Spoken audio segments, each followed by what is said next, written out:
Hello everyone, ಇವತ್ತು ಕ್ವಿಕ್ಕಾಗಿ ಒಂದು 20 ಮಿನಿಟ್ಸಲ್ಲಿ ಯಾವುದೇ ರೀತಿ ಮಸಾಲೆಗಳನ್ನು ರುಬ್ದೇನೆ ಹೇಗೆ ಟೇಸ್ಟಿಯಾಗಿ ಪಲಾವ್ ಮಾಡ್ಕೊಳ್ಳೋದು ಅಂತ ನೋಡೋಣ. ಇದಕ್ಕೆ ಒಂದು ಕುಕ್ಕರ್ಗೆ ಆಯಿಲ್ ಹಾಗೆ ಮಸಾಲೆ ಸ್ಪೈಸಸ್ನ ಹಾಕಿ ಒಂದು 2 ನಿಮಿಷ ಬಾಡಿಸ್ಕೋಬೇಕು. ನೆಕ್ಸ್ಟು ಈರುಳ್ಳಿ ಹಾಗೆ ಕರ್ಬೇವಿನ ಸೊಪ್ಪು ಹಾಗೆ ಒಂದು 3 ಮೆಣಸಿಕಾಯಿನ ಹಾಕಿ ಬಾಡಿಸ್ಕೊಂಡು, ನಿಮ್ಮ ಹತ್ರ ಮೆಂತ್ಯ ಸೊಪ್ಪು ಇತ್ತು ಅಂತಂದರೆ ಒಂದು ಹಿಡಿಯೋಷ್ಟು ಮೆಂತ್ಯ ಸೊಪ್ಪು ಹಾಕ್ಕೊಂಡು ಒಂದು 2 ನಿಮಿಷ ಬಾಡಿಸ್ಕೋಬೇಕು. ನೆಕ್ಸ್ಟ್ ಜಜ್ಜಿರುವಂತಹ ಶುಂಠಿ ಬೆಳ್ಳುಳ್ಳಿ ಹಾಗೆ ಕ್ಯಾರೆಟು, ಅವರೆಕಾಳು ಹಾಗೆ ಒಂದು 3 ಟೊಮೆಟೊ ಹಾಕಿ ರುಚಿಗೆ ತಕ್ಕಷ್ಟು ಉಪ್ಪನ್ನು ಹಾಕಿ ಟೊಮೆಟೊ ಸಾಫ್ಟ್ ಆಗೋವರೆಗೂ ಅದನ್ನು ಮಿಕ್ಸ್ ಮಾಡ್ಕೋಬೇಕು.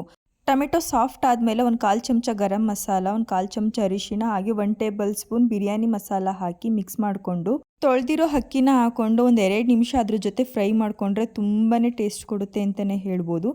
1 ಗ್ಲಾಸ್ ಅಕ್ಕಿಗೆ 2 ಗ್ಲಾಸ್ ನೀರಷ್ಟು ಕಾಯಿಸ್ಕೊಂಡು ಅದನ್ನು ಆ್ಯಡ್ ಮಾಡ್ಕೊತಾ ಇದ್ದೀನಿ. ಮಿಕ್ಸ್ ಮಾಡಿಕೊಂಡು ಕೊನೆಯದಾಗಿ ನಿಮಗೆ ಒಂದು ಸ್ವಲ್ಪ ಖಾರ ಬೇಕು ಅಂತ ಅನಿಸಿದ್ರೆ ಒಂದು ಅರ್ಧ ಟೇಬಲ್ ಸ್ಪೂನ್ ಚಿಲ್ಲಿ ಪೌಡರ್ನ ಹಾಕೋಬೋದು.